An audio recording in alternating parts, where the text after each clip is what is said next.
2 Raja-Raja pasal 24 ayat 1-20. Dalam zamannya majulah berperang Nebukadnezar Raja Babel. Lalu Yoyakim menjadi takluk kepadanya 3 tahun lamanya. Tetapi kemudian Yoyakim berbalik dan memberontak terhadap dia. Tuhan menyuruh gerombolan-gerombolan Kasdim, gerombolan-gerombolan Aram, gerombolan-gerombolan Moab, dan gerombolan-gerombolan Bani Amon melawan Yoyakim.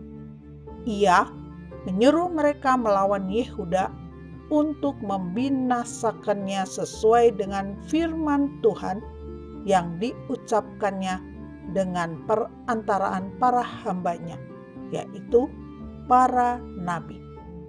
Sungguh, hal itu terjadi kepada Yehuda sesuai dengan titah Tuhan untuk menjauhkan mereka dari hadapannya oleh karena dosa-dosa Manasye, setimpal dengan segala yang dilakukannya. Dan juga oleh karena darah orang yang tidak bersalah yang telah ditumpahkannya. Sebab ia telah membuat Yerusalem penuh dengan darah orang yang tidak bersalah, dan Tuhan tidak mau mengampuninya.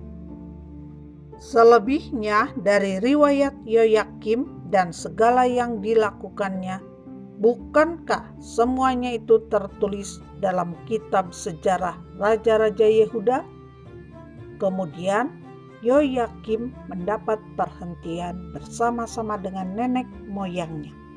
Maka Yoyakin anaknya menjadi raja menggantikan dia. Raja Mesir tidak lagi keluar berperang dari negerinya, sebab Raja Babel telah merebut segala yang termasuk wilayah Raja Mesir, mulai dari sungai Mesir sampai ke sungai Efrat. Yoyakin Raja Yehuda. Yoyakin berumur 18 tahun pada waktu ia menjadi raja, dan 3 bulan lamanya ia memerintah di Yerusalem. Nama ibunya ialah Nehusta binti Elnatan dari Yerusalem. Ia melakukan apa yang jahat di mata Tuhan, tepat seperti yang dilakukan ayahnya. Pada waktu itu, majulah orang-orang Nebukadnezar Raja Babel menyerang Yerusalem, dan kota itu dikepung. Juga Nebukadnezar Raja Babel datang menyerang kota itu, sedang orang-orangnya mengepungnya. Lalu keluarlah Yoyakin Raja Yehuda mendapatkan Raja Babel, ia sendiri, ibunya, pegawai-pegawainya, para pembesarnya, dan pegawai-pegawai istananya. Raja Babel menangkap dia pada tahun yang ke-8 dari pemerintahannya. Ia mengeluarkan dari sana segala barang perbendaharaan rumah Tuhan dan barang-barang perbendaharaan istana raja. Juga dikeratnya emas dari segala perkakas emas yang dibuat oleh Salomo, Raja Israel, di bait Tuhan seperti yang telah difirmankan Tuhan. Ia mengangkut seluruh penduduk Yerusalem ke dalam pembuangan, semua panglima dan semua pahlawan yang gagah perkasa, 10.000 orang tawanan, juga semua tukang dan pandai besi.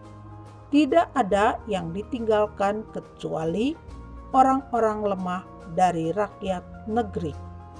Ia mengangkut Yoyakin ke dalam pembuangan ke Babel. Juga ibunda raja, istri-istri raja, pegawai-pegawai istananya, dan orang-orang berkuasa di negeri itu dibawanya sebagai orang buangan dari Yerusalem ke Babel.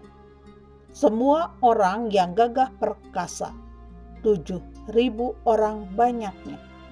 Para tukang dan para pandai besi, 1.000 orang banyaknya.